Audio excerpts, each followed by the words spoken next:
Κεφάλαιο Νίτσε και αναρχική σκέψη. Ο κοινωνικός αναρχισμός και ο ατομικιστικός αναρχισμός είναι δύο αρκετά διαφοροποιημένες τάσεις και κάθε μία έχει προσφέρει τα δικά της σε αυτό που ιστορικά ονομάζουμε αναρχικό κίνημα και αναρχική σκέψη. Ωστόσο, υπάρχει το εξής θέμα εδώ. Μπορεί δηλωμένα και με αναφορές η αναρχοατομιστική τάση να έχει μία φαινομενικά πιο ξεκάθαρη διάδραση με τη σκέψη του Νίτσε. Ωστόσο, εγώ θα αναφέρω τουλάχιστον δύο πολύ θετικά ονόματα. Βάζω στην άκρη τις έμεσες και παράλληλες που ανέφερα στην αρχή επιρροές. Αναφορές θα έλεγα. Μάλλον ούτε καν. Αναπτύξεις σκέψεων. Το αφήνω στην άκρη. Θα μιλήσω καθαρά για ανθρώπους που είπαν «Εμείς επηρεαστήκαμε από τον Νίτσε, τον αγαπάμε, τον θαυμάζουμε, τον κρίνουμε εκεί και εκεί, αλλά πιστεύουμε μας βοηθάει».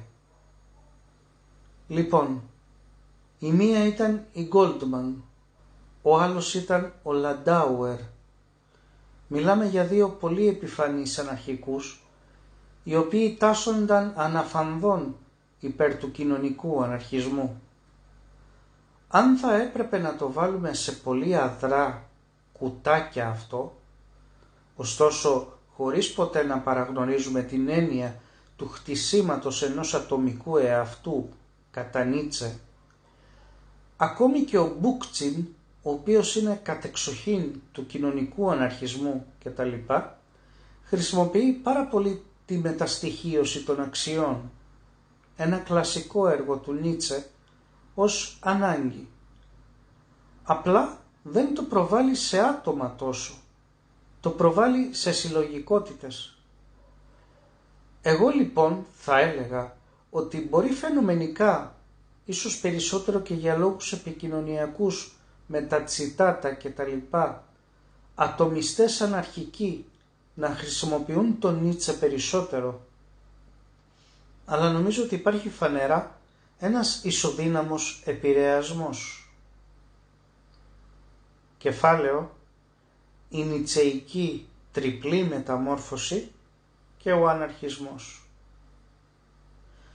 Για μένα είναι ένα χωρίο το οποίο έχει δύο πολύ σημαντικά πράγματα.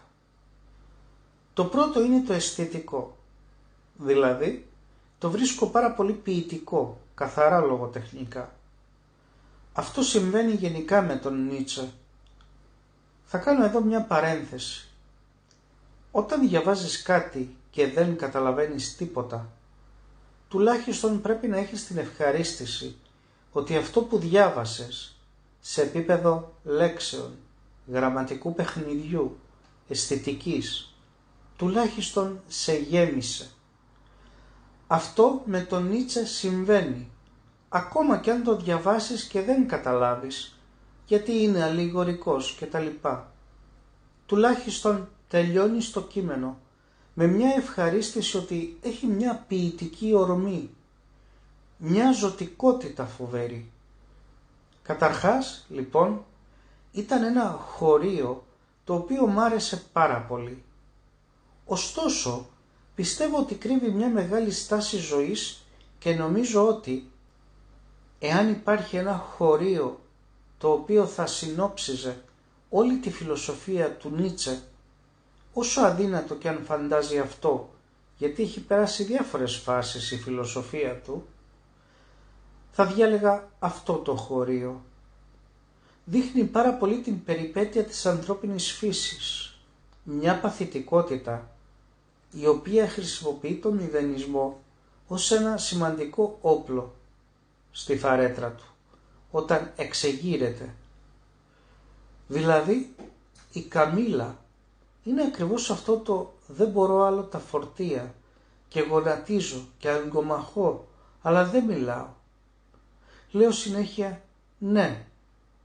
Κάποια στιγμή δεν αντέχω άλλο αυτή την κατάσταση καταλαβαίνω ότι πρέπει πια να σταματήσω να διαχωρίζομαι από αυτό που είμαι ή από αυτό που πρέπει να γίνω και να πρέπει να καταφάσκω προς τον εαυτό μου.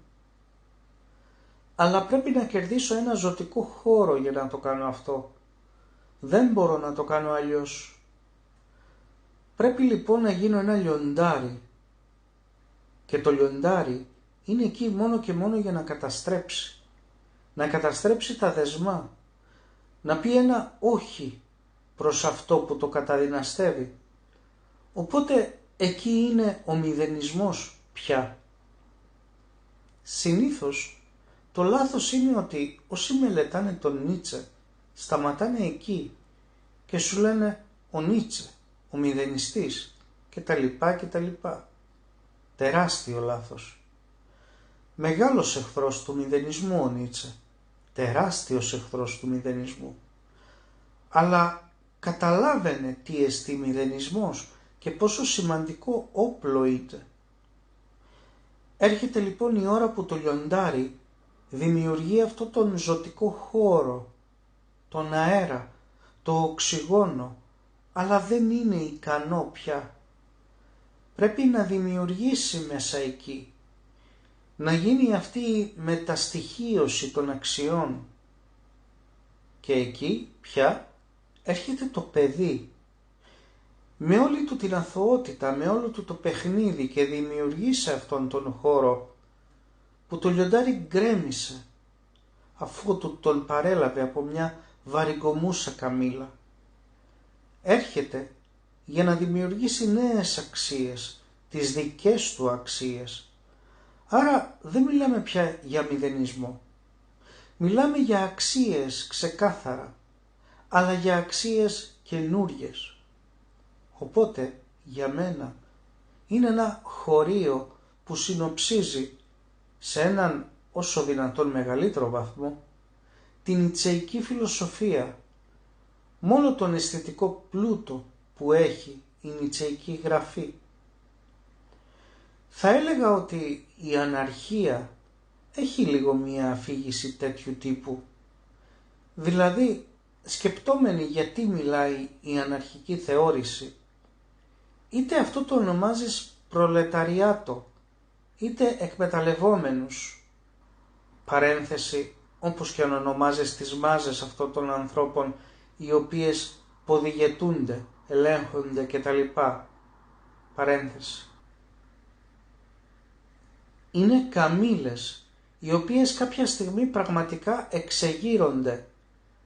Αλλά δεν είναι η αντίδραση για την αντίδραση, είναι η ιδεολογική καταστροφή για την οποία μίλησε ο Μπακούνιν.